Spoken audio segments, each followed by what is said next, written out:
تو اس لیے خرید و فروخت کے مسائل سیکھنا بھی ضروری ہے میرے بھائی. یہ ساری چیزیں اسلام نے جو پابندیاں لگائی ہیں یہ اس لیے پابندیاں لگائی ہیں کہ اسلام کسی کا مال کھانا غیر اخلاقی طریقے سے بھی آپ پر حلال نہیں کرتا, اور اس کی رضامندی کے بغیر اس کو بیوقوف بنا کے بھی آپ پر مال اس کا حلال نہیں کرتا.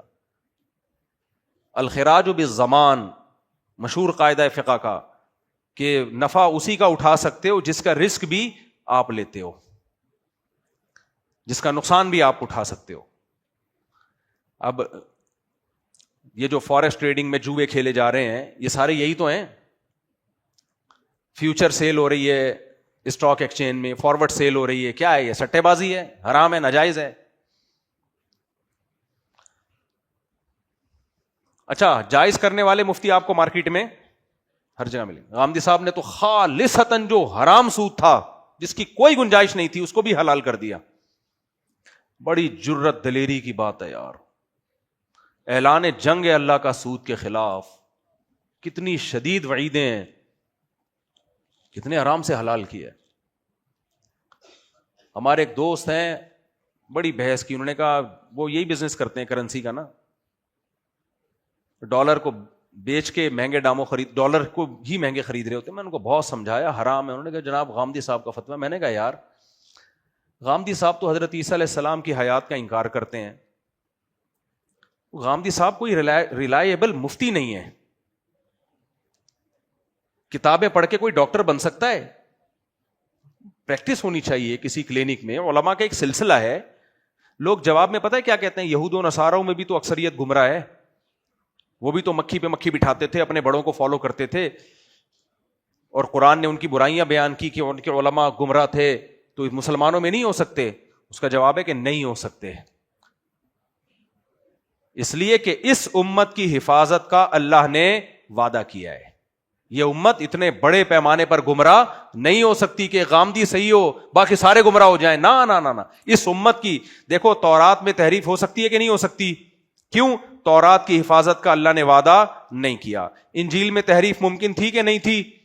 کیوں؟ انجیل کی حفاظت کا اللہ نے وعدہ نہیں کیا. قرآن میں تحریف ممکن ہے؟ کیوں؟ قرآن کی حفاظت کا اللہ نے وعدہ کیا ہے. کیوں وعدہ کیا ہے؟ آخری کتاب ہے, اگر اس میں بھی تحریف ممکن ہوئی تو اللہ کی حجت بندوں پر تمام ہی نہیں ہوگی. تورات میں تحریف ہوئی کوئی بات نہیں, انجیل کا انتظار کرو, نئی کتاب آئے گی. انجیل میں تحریف ہوئی کوئی بات نہیں, اللہ اپنے بندوں کو لاوارث نہیں چھوڑے گا, گائیڈ کرے گا, قرآن نازل کرے گا. اب قرآن کے بعد کوئی کتاب آ نہیں سکتی ہے. اب اگر یہ تحریف ہو گئی تو میرے بھائی پھر اللہ کا ہمیں پتہ کیسے چلے گا ہم سے کیا چاہتا ہے کیا نہیں چاہتا؟ قیامت میں ہم کہیں گے اللہ جیسے تورات میں تحریف, انجیل میں تحریف, ہمیں کیا پتا یہ بھی تیری باتیں تھی بھی کہ نہیں تھی, ہو سکتا ہے مولوی صاحب اپنی طرف سے لگا رہے ہوں. تو میرے بھائی قرآن میں جیسے تحریف ممکن نہیں ہے, اسی طرح یاد رکھو یہود و نصارہ کے سارے علماء گمراہ ہو سکتے تھے. یہ ممکن تھا ان میں ان کا جو ایک غامدی صاحب ہو وہ ٹھیک ہو, ان اس دور کے کوئی. اسی طرح یہودیوں میں ممکن تھا, عیسائیوں میں ممکن تھا کہ یہودیوں میں ممکن تھا, عیسائیوں میں ممکن تھا کہ سارے عیسائی مسیحی گمراہ. ممکن نہیں ہے کہ سارے علماء گمراہ ہوں ایک غامدی صاحب ٹھیک ہوں. نا نا نا نا, ایک غامدی خراب ہو سکتے ہیں, سارے علماء. اس امت کو بھی گمراہی سے بچانے کا اللہ نے من حیث الامہ وعدہ کیا ہے. وہ وعدہ نبی کی زبان پہ چلے گا, نولیہ ما تولی, جہاں جائے گا ہم اس کو دھکیل دیں گے, گمراہی کے دلدلوں میں دھکیل دیں گے ہم اس کو. تو یہاں اللہ نے مسلمان ہے. غامدی صاحب نے اس آیت میں بھی تعویل کی ہے, حالانکہ یہ تو صاف آیت ہے. امام شافعی فرماتے ہیں کہ اجماع کی حجیت کی اس سے زبردست دلیل کوئی ہو نہیں سکتی کہ یہ امت گمراہی پہ جمع نہیں ہو سکتی. اور نبی نے بھی فرمایا لا تزال طائفۃ من امتی ظاہرین علی الحق لا تجتمع امتی علی ضلالہ, میری امت گمراہ نہیں ہو سکتی. من حیث الامہ. سمجھ میں آ رہی ہے بات کہ نہیں آ رہی؟ تو اس لیے میرے بھائی کوئی بھی ایسا اسکالر جس کو سننے کے بعد آپ کو یہ لگے کہ یہ ٹھیک ہے باقی سب غلط ہیں, تو قرآن سے بھی پتا چلا حدیث سے بھی کہ یہ تو ٹھیک ہو ہی نہیں سکتا. جس کو سن کے آپ کو لگے کہ یہ ٹھیک ہے باقی سارے غلط ہیں, کیونکہ امت من حیث الامہ تھوڑی گمراہ ہوگی. تو پوری امت ایک طرف ہے سود کے مسائل میں, جناب غامدی صاحب ایک طرف, پوری امت کہہ رہی ہے عیسیٰ ابن مریم آسمانوں پہ زندہ ہیں، قرب قیامت میں نازل ہوں گے، قرآن میں بھی ہے، حدیث میں بھی ہے.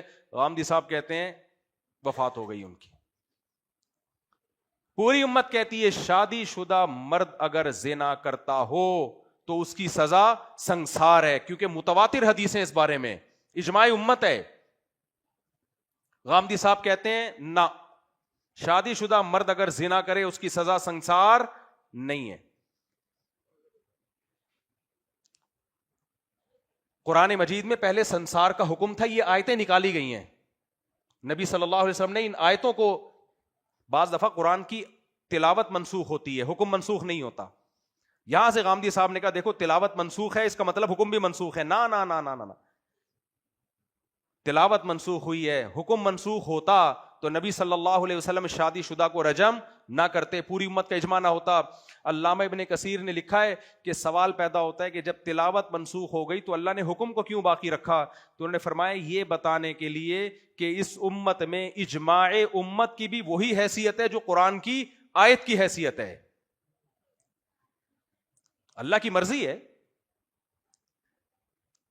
اللہ کی مرضی ہے نا. تو صحابہ تابعین سب کے دور سے یہی ہوتا آ رہا ہے، وہ قرآن کو زیادہ سمجھتے تھے. تو پوری امت گمراہ نہیں ہو سکتی میرے بھائی. اس لیے سود سود ہے، کسی کا مال ناحق کھانا کیا ہے؟ حرام ہے، ناجائز ہے. غامدی صاحب نے طلاق کے حکام میں بھی بڑی گڑبڑ کی ہے.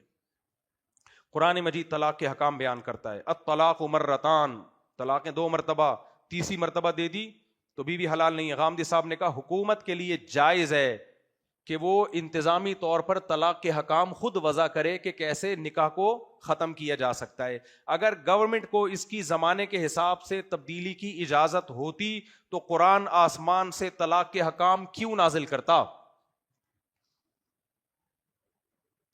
سمجھ میں آ رہی ہے بات کہ نہیں آ رہی ہے؟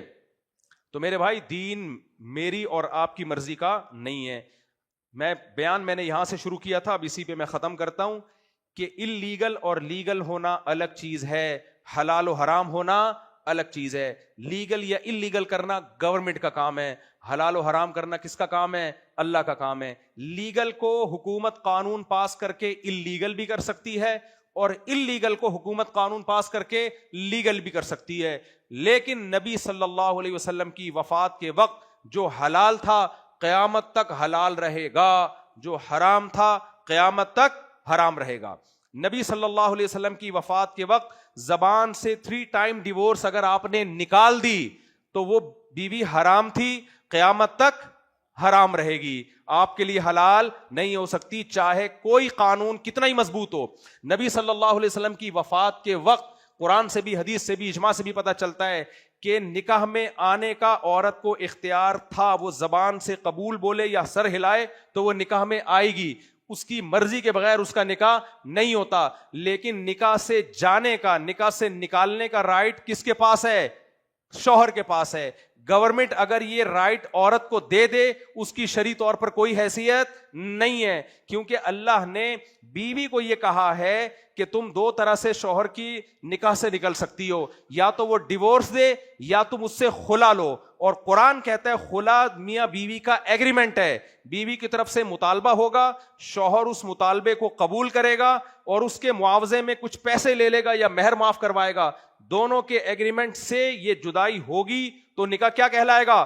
ختم کہلائے گا. یہ جو خود بخود کورٹ میں آپ کی بیگم گئی اور جج صاحب نے اس کو تنسیخ نکاح کی ڈگری پکڑا دی، اسلام کی نظر میں اس کی کوئی حیثیت نہیں ہے. یہ بیوی شوہر کے لیے حلال تھی، حلال ہے، اور کسی اور کے لیے حرام تھی. جج کے فیصلے کے بعد بھی کیا رہے گی؟ حرام رہے گی، کیونکہ بیوی کا حلال یا حرام کرنے کا اختیار جج کے پاس نہیں ہے. کس کے پاس ہے؟ اللہ کے پاس. ہاں بیوی پہ اگر ظلم ہو رہا ہے، سمجھ میں آ رہی ہے بات؟ شوہر، ظلم کا مطلب بیوی کے بیسک حقوق ادا نہیں کر رہا، تو پھر اللہ ہی نے جج کو نکاح کے ختم کرنے کا اختیار دیا ہے کچھ شرطوں کے ساتھ. سمجھ میں آ رہی بات کہ نہیں آ رہی؟ وہ شرطوں میں کیا ہے؟ سب سے پہلی شرط نبی نے بیان کی، البینۃ علی المدعی، جو بھی دعویٰ کرے گا کہ مجھ پہ ظلم ہو رہا ہے اس دعوے کو ثابت کرنے کی دلیل اس کے ذمے ہے. بیوی پہلے ثابت کرے گی مجھ پہ شوہر ظلم کر رہا ہے، اور وہ والا ظلم جس میں نکاح کا ختم کرنا جائز ہوتا ہے.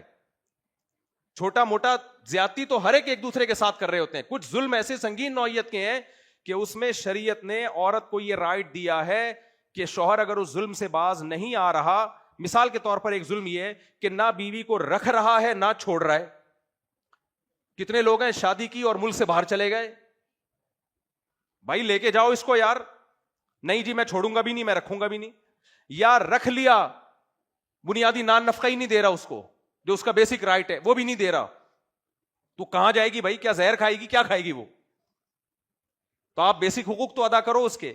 یہ کام اگر نہیں کر رہا یا اس نوعیت کا کوئی ظلم کر رہا ہے تو پھر اللہ نے عورت کو یہ رائٹ دیا ہے کہ وہ جج کے پاس جائے, اور نبی نے فرمایا کہ وہ ثابت کرے, ظلم جہاں بھی ہوگا نبی کہتے ہیں ثابت کرے گی کہ ہو رہا ہے. یہ نہیں ہوگی کہ اس کا یک طرفہ بیان لے کے جج فیصلہ کر دے. وہ ثابت کرنے کے مختلف طریقے ہو سکتے ہیں. ثابت کرنے کے بعد پھر جج پہلے تو شوہری کو کہے گا کہ چھوڑو, وہ نہیں چھوڑتا تو پھر تنسیخ نکاح ہوگا. یہ 3 طریقے ہیں, اس کے علاوہ چوتھا کوئی طریقہ اسلام میں نہیں. یہ جو آج کل طریقہ عدالت میں چل رہا ہے کہ عورت گئی مجھے اس شوہر کے ساتھ نہیں رہنا, یا اس نے دعویٰ کیا یہ ظالم ہے, لیکن اس دعوے پہ کوئی دلیل نہیں اس کے پاس, اور جج لیتا بھی نہیں ہے کوئی دلیل, مانگتا بھی نہیں ہے, اس میں نہیں ہوگا بھائی. اس میں وہ عورت کسی اور کے لیے حلال بولو نہیں. تبھی لوگ میرے پاس آتے ہیں کہ بیگم میں کسی طلاق یافتہ خاتون سے نکاح کر رہا ہوں, انہوں نے خلا کی ڈگری لی ہے, تو میں کہتا ہوں پہلے اس خلا کی ڈگری مفتیوں کو دکھا کے فتویٰ لو کہ یہ خلا شرعاً صحیح ہوا ہے کہ نہیں ہوا. کسی کی بیوی سے آپ نکاح نہیں کر سکتے. وہ کہتے ہیں نہیں کورٹ نے کہا ہے. میں نے کہا بھائی جج کوئی اتھارٹی نہیں ہے, حلال و حرام کرنا کس کا کام ہے؟ اللہ کا. یہ جج کے پاس رائٹ تھوڑی ہے. جج کہتے یہ خنزیر کے میں نے فیصلہ کر دیا کہ یہ حلال ہے, حلال ہو جائے گا؟ تو میرے بھائی خنزیر سے زیادہ حرام کسی کی بیوی ہے جس سے ریلیشن بنانا. خنزیر کھا لو یہ بھی حرام, کسی کی بیوی سے شادی کر لو یہ اس سے بڑا حرام ہے. نہیں آئی میرا خیال ہے بات؟ تو جج جیسے خنزیر جو حرام تھا حلال نہیں کر سکتا, چاہے 100 فیصلے کر دے. جمشید کی بیوی کسی اور کے لیے حلال نہیں ہو سکتی جب تک اس پروسیس کو اختیار نہ کیا جائے جس پروسیس کے بعد اللہ نے کہا ہے کہ اب تیرے اوپر حرام ہے. جب تک پرانے شوہر پہ حرام نہیں ہوگی کسی اور کے لیے حلال. اسلام میں عورت کے لیے ایک ہی مرد حلال ہوتا ہے ایک ٹائم پہ, ڈبل آدمی اس کے لیے حلال بولو نہیں ہو سکتے. دے دنا دن خلا کی ڈگریاں چل رہی ہیں ڈھیر رہے ہیں, آپ جاؤ عدالت میں, برباد ہو گیا پورا نظام فیملی سسٹم. اس کا نقصان عورت کو ہوگا کیونکہ مرد ڈریں گے اب شادیاں کرتے ہوئے, بولیں گے بھائی کرو تو رجسٹرڈ نہیں کرو وغیرہ وغیرہ. نہیں, طلاق کی دھمکی بری چیز ہے لیکن اس پہ خلا نہیں بنتا, اس پہ طلاق نہیں ہوتی.